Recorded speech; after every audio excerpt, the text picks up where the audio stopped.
السلام عليكم ورحمة الله وبركاته. بسم الله الرحمن الرحيم. الحمد لله رب العالمين، والصلاة والسلام على نبينا محمد بن عبد الله وعلى آله وصحبه ومن والاه، أما بعد. فيقول الله تعالى في كتابه العزيز: يا أيها الذين آمنوا قوا أنفسكم وأهليكم نارا الآية।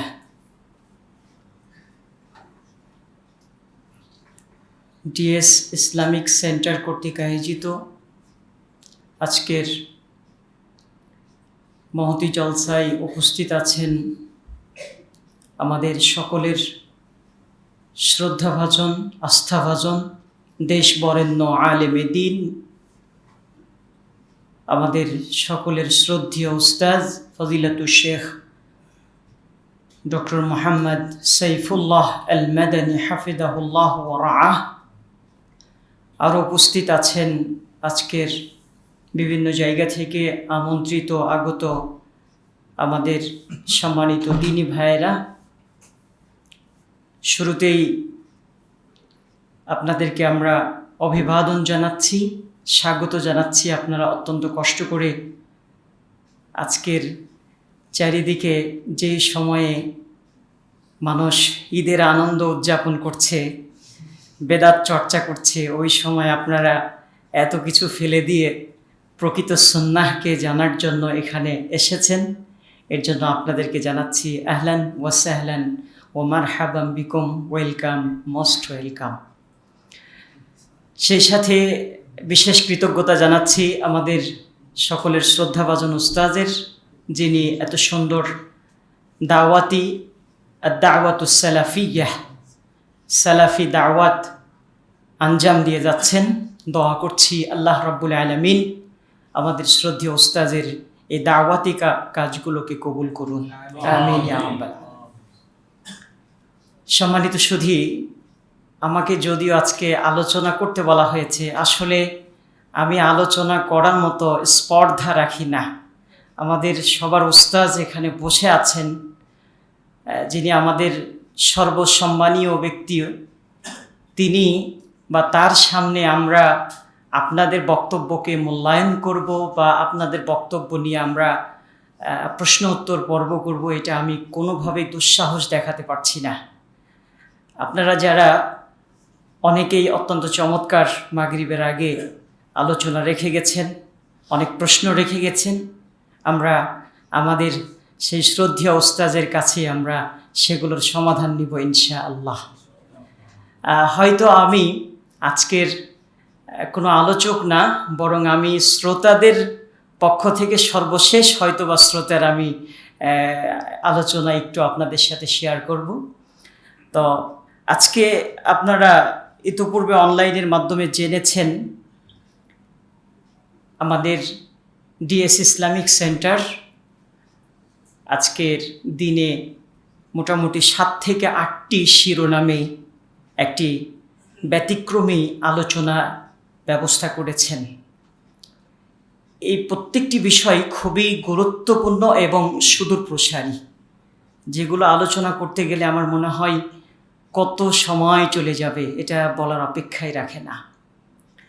তো চলুন, আমি আজকে যেহেতু সময় কম এবং আমাদের উস্তাজের মূল্যবান আলোচনাগুলো শুনব, আমরা একটা হাদিস এবং একটি কোরআনের আয়াত থেকে কিছু কথা আপনাদের সাথে শেয়ার করব, এবং এগুলো নাসিহা লিনাফসি ওয়া লিইখওয়ানি, আমার জন্য এবং আপনাদের জন্য এই হাদিস এবং কোরআনের আয়াত থেকে নসিহতগুলো আমরা গ্রহণ করার চেষ্টা করব ইনশাআল্লাহ। আমরা আজকে যে হাদিসটি এখানে বলবো, শেয়ার করব, সেটি হচ্ছে সহিহুল বুখারীর 631 নম্বর হাদিস। এই হাদিসটি ইমাম বুখারী রাহিমাহুল্লাহ কয়েক জায়গায় তিনি উল্লেখ করেছেন। এই হাদিসের বিখ্যাত রাবি হচ্ছেন বিশিষ্ট সাহাবী মালিক বিন হুয়াইরিস রাদিয়াল্লাহু তাআলা আনহু। তিনি বলছেন, আতাইনা ইলান নবী সাল্লাল্লাহু আলাইহি ওয়াসাল্লাম ওয়া নাহনু শাবাবাহ, আমরা একটা তরুণদের কাফেলা রাসূল সাল্লাল্লাহু আলাইহি সাল্লামের কাছে আসলাম। মুতাকারিবুনা এই মুতাকারিবুনা ফিস সিন, আমরা সবাই ছিলাম মোটামুটি বয়সের দিক থেকে কাছাকাছি। ফাআকামনা ইনদাহু 20 ইয়াওমান ওয়া লাইলাতান, আমরা রাসূলুল্লাহ সাল্লাল্লাহু আলাইহি সাল্লামের কাছে 20 দিন 20 রাত অবস্থান করলাম। ওয়া কানা রাসূলুল্লাহ সাল্লাল্লাহু আলাইহি ওয়াসাল্লাম রাহিমান রাফিকা, রাসূল সাল্লাল্লাহু আলাইহি ওয়াসাল্লাম থেকে এই সাহাবীরা যখন বিদায় নিয়ে চলে যাচ্ছেন 20 দিন অবস্থান করার পরে, তখন তারা রাসূলুল্লাহ সাল্লাল্লাহু আলাইহি ওয়াসাল্লামের ব্যবহারে সন্তুষ্ট হয়ে এবং রাসূল সাল্লাল্লাহু আলাইহি ওয়াসাল্লামের আচরণে মুগ্ধ হয়ে দুইটা শব্দ ব্যবহার করে গেছেন। একটা হলো রাহিমান আর একটি হলো রাফিকান। অতি কোমল হৃদয়ের মানুষ এবং তিনি ছিলেন খুব স্নেহপরায়ণ, দয়ার অধিকারী। সুবহানাল্লাহ ওয়া বিহামদিহি। দেখেন এই হাদিসের মধ্যে কি চমৎকার শিক্ষণীয় বিষয়। 20 দিন যাবৎ রাসূল সাল্লাল্লাহু আলাইহি সাল্লামের কাছে এতগুলো যুবকদের একটি কাফেলা অবস্থান করলেন এবং এই 20 দিন তারা রাসূল সাল্লাল্লাহু আলাইহি সাল্লামের সাথেই পুরো সময়টা মোটামুটি ব্যয় করার চেষ্টা করেছিলেন, সরাসরি রাসূল সাল্লাল্লাহু আলাইহি সাল্লাম থেকে দার্স নেওয়ার জন্য, যে রাসূল সাল্লাল্লাহু আলাইহি সাল্লাম কীভাবে সালাত পড়ছেন, কিভাবে তিনি চলাফেরা করছেন, কিভাবে অন্যদের সাথে মুআমালা আচরণ করছেন, ইত্যাদি ইত্যাদি। দিন, ইসলাম এবং মানহাজ এবং একজন মানুষের দিনের শুরু থেকে শেষ পর্যন্ত এবং জীবন থেকে মরণ পর্যন্ত পুরো জীবনের জন্য যা যা প্রয়োজন সব কিছু শেখার জন্য রাসূল সাল্লাল্লাহু আলাইহি সাল্লামের কাছে কোর্সে এসেছেন। কোর্সের সময় কত বললাম? 20 দিন। আল্লাহু আকবার কাবীরা। দেখেন, পরিবার ছেড়ে দিয়েছেন, ব্যবসা বাণিজ্য ছেড়ে দিয়েছেন, তাদের দুনিয়ার সব কিছু ছেড়ে দিয়ে 20 দিন সব ছেড়ে দিয়ে রাসূল সাল্লাল্লাহু আলাইহি সাল্লামের কাছে দিন শিখতে এসেছেন। সুবহানাল্লাহ। এরপরে ফালাম্মা যান্না আন্না ক্বাদ ইশতাহাইনা আহলানা, রাসূল সাল্লাল্লাহু আলাইহি সাল্লাম যখন বুঝতে পারলেন যে আমরা পরিবারের কাছে যেতে চাচ্ছি, আমাদের মনটা পরিবারের কাছে যেতে চাচ্ছে, রাসূল সাল্লাল্লাহু আলাইহি সাল্লাম আমাদেরকে বললেন, সাআলানা আম্মান তারাকনা বা'দানা, আমরা কাদেরকে রেখে এসেছি, আমাদের পরিবারে কে কে আছে, সদস্যরা কারা কারা আছে, তিনি সে ব্যাপারে আমাদেরকে জিজ্ঞাসা করলেন। আমরা জবাব দিলাম। রাসূল সাল্লাল্লাহু আলাইহি সাল্লাম 20 দিন পর তরুণদের কাফেলাকে বিদায় জানাচ্ছেন। বিদায়ী মুহূর্তে রাসূল সাল্লাল্লাহু আলাইহি সাল্লাম বেশ কিছু নসিহা করলেন মোটা দাগে, স্পেশালভাবে, এবং এই নসিহাগুলো অত্যন্ত মূল্যবান। রাসূল সাল্লাল্লাহু আলাইহি সাল্লাম সেখানে 4টি থেকে 5টি নসিহা করেছিলেন। তার 1 নম্বর হলো, ইরজিউ ইলা আহলিকুম ওয়া আল্লিমুহুম, ওহে আমার তরুণ সাহাবীরা, ঠিক আছে তোমরা যাচ্ছ, যাও, তবে যখন তোমরা তোমাদের পরিবারের কাছে ফিরে যাবে, আল্লিমুহুম, তোমাদের 1 নম্বর দায়িত্ব হলো তোমরা এখানে যা শিখলে এই সব শিক্ষণীয় বিষয়গুলো তোমাদের পরিবারকে শিখিয়ে দিবে। সুবহানাল্লাহ ওয়া বিহামদিহি।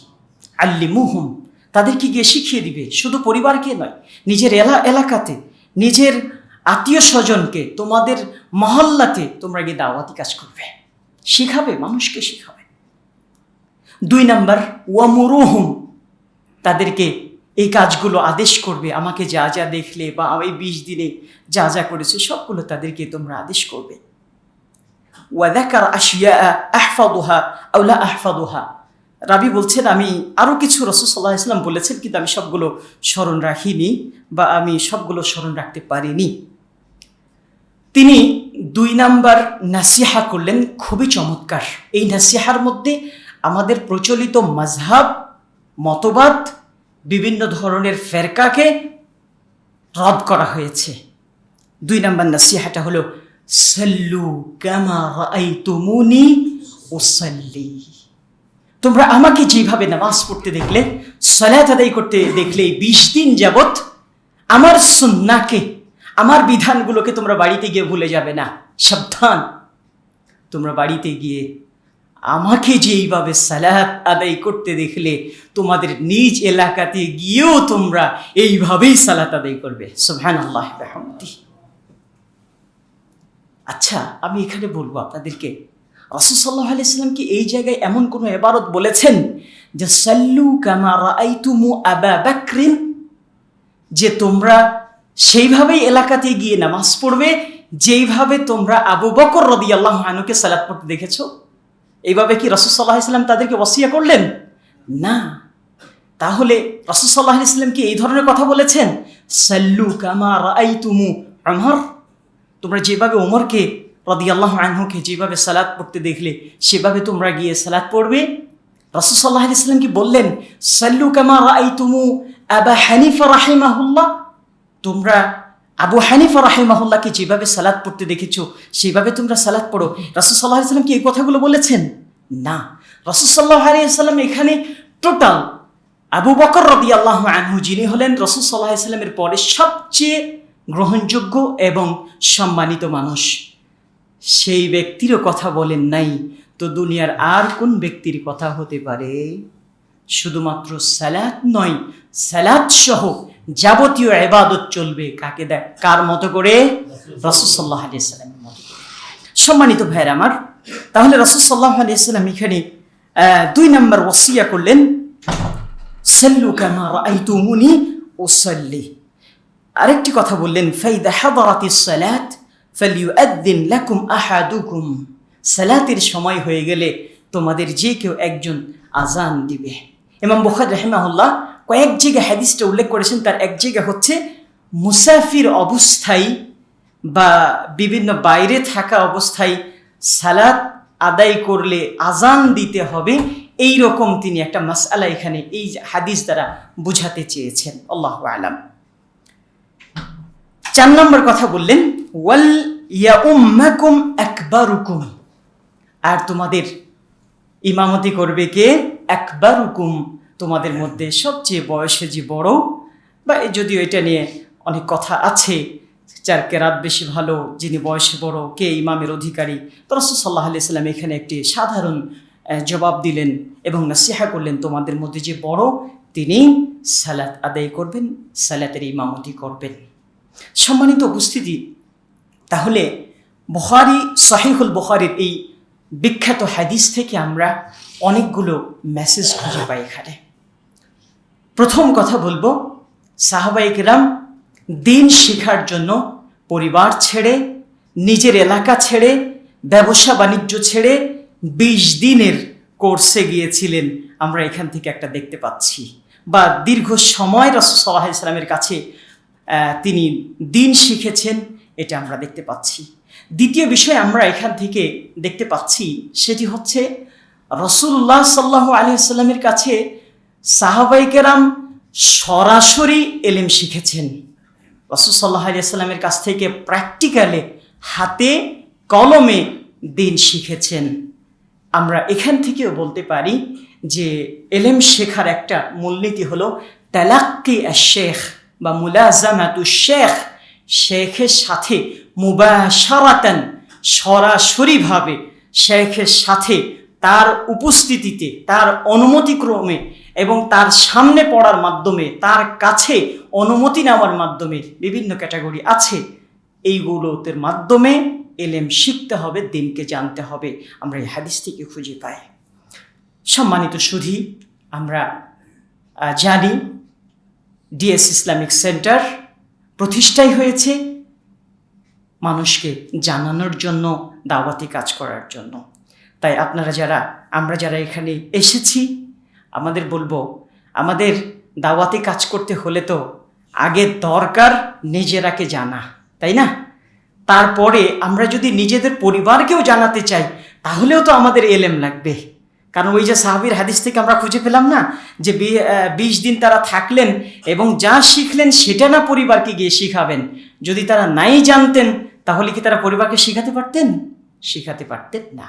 তাহলে আমরা দেখতে পাচ্ছি যে আমরা নিজেরা শিখব, জানব এবং অন্যদেরকে জানার চেষ্টা করব ইনশাআল্লাহ। আজকের যে 8টি বা 7টি শিরোনামে যে আজকের আলোচনা, এই যে মাযহাব বা তাকলিদ, জিহাদ, ইবাদাত, তারপরে হচ্ছে রাজনীতি, আরও যেগুলো আছে, এই সবগুলো সম্পর্কে যদি আমাদের স্বচ্ছ ধারণা আমরা পেতে চাই, তাহলে আমাদের দরকার হলো আল ইলমুস সাহিহ, বিশুদ্ধ জ্ঞান দরকার। আমরা যদি বিশুদ্ধ জ্ঞান অর্জন না করতে পারি, তাহলে যারা আজকে রাসূল সাল্লাল্লাহু আলাইহি ওয়াসাল্লামের মরণের পরে এই যে যারা আজকে ঈদে মিলাদুন নবী নিয়ে ব্যস্ত হয়ে গেছে, বিভিন্ন ধরনের হালুয়া রুটি বা জশ্নে জুলুস, আরও কত কিছু আয়োজন যারা আজকে করছে, তারা আমরা বলবো যে তাদের আল ইলমুস সাহিহ, বিশুদ্ধ জ্ঞানটা না থাকার কারণেই তারা আজকে সুন্নাহর পথ থেকে পথচ্যুত হয়ে যাচ্ছে, হারিয়ে যাচ্ছে। তাই আমি আর লম্বা করব না, আমাদের আজকের পরিশেষে ওই আয়াতটি স্মরণ করিয়ে দিব, ইয়া আইয়ুহাল্লাযীনা আমানু কু আনফুসাকুম ওয়া আহলিকুম নারা। কু আনফুসাকুম ওয়া আহলিকুম নারা এর একটি অর্থ হচ্ছে আল্লিমুহুম ওয়া আদ্দিবুহুম, তোমরা পরিবারকে শিখিয়ে দিবে, তাদেরকে শিষ্টাচার দিবে, আদব শিখাবে। প্রিয় সুধী, আসুন আমরা নিজেরা জানি, অন্যদেরকে জানানোর চেষ্টা করি, পরিবারকে জানার কাজে অংশগ্রহণ করাই এবং নিজেরা আলোকিত হই, নিজেদের পরিবারকে আলোকিত করি, নিজেদের সমাজকে আলোকিত করি। আল্লাহ রাব্বুল আলামিন আমাদের সবাইকে সেই তৌফিক দান করুন, আমিন ইয়া রাব্বাল আলামিন। আর লম্বা করব না, আমরা মূল্যবান কথাগুলো আমাদের শ্রদ্ধেয় উস্তাদের কাছ থেকে শুনব। পরিশেষে সবাইকে ধন্যবাদ জ্ঞাপন করছি, কর্তৃপক্ষকে, আমাদের শ্রদ্ধেয় উস্তাদকে ধন্যবাদ জ্ঞাপন করছি। জাযাহুমুল্লাহু আহসানাল জাযা।